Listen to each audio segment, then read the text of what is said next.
Welcome to Math, Minecraft, and Computers, episode I28, the real I28, not the I27 that I said was I28, but the real I28, where we are going to continue to build the hexadecimal display driver in Minecraft. We've already built all the selection gates that select the bit patterns we want, the numbers 0 through F in hexadecimal. And now it is time to continue to build the OR gates that connect all those selection gates up to the various segments of the 7-segment display. And we start with the gate C. Once again, I recommend you don't build this. We have a better way to do this. This is complicated and difficult and time consuming. So I'm going to do it at high speed. If you really want to do it, slow it down and watch it and build.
Okay, so there we have it, the full hexadecimal display driver for Minecraft build. Over here on this side we have the 16 gates that select one of the values, 0 through F. And then they move forward through the OR gates, and each of these OR gates combines all the inputs for those for a given segment on the 7-segment display. So the top one there, A, is driven by this OR gate, and you can see it is connected here. All the work that I did in between was make these connections to the hexadecimal display, and I also added all the repeaters that verify and guarantee that the signal is strong enough to reach everywhere. There were a few errors I had made. I had hooked a couple of these connections to the wrong line. That's pretty normal in a build this big.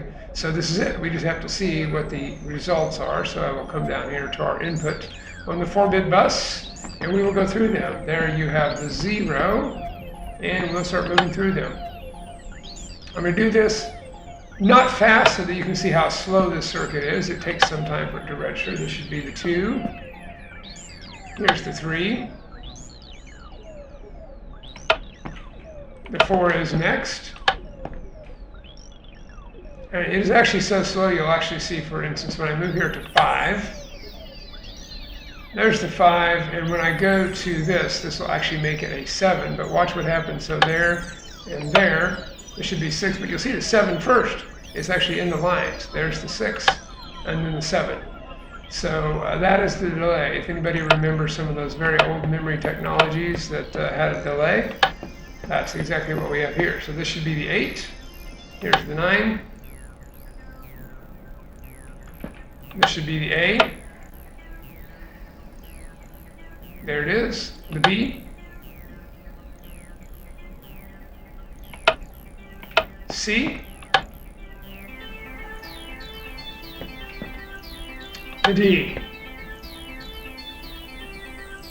And finally the E. And the F. So there you have it. All 16 values are displayable. It's a fairly large circuit because it's not optimized well.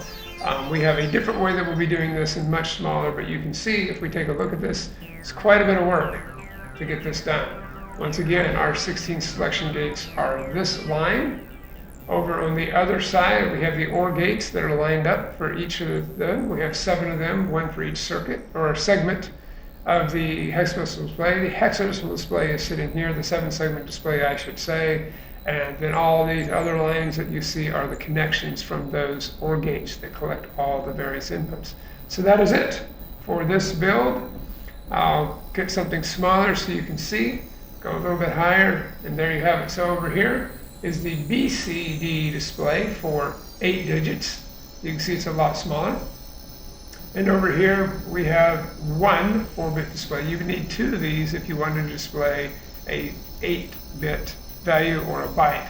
So you can see it would be fairly large. We have a better way, we will do it. Hope you enjoyed.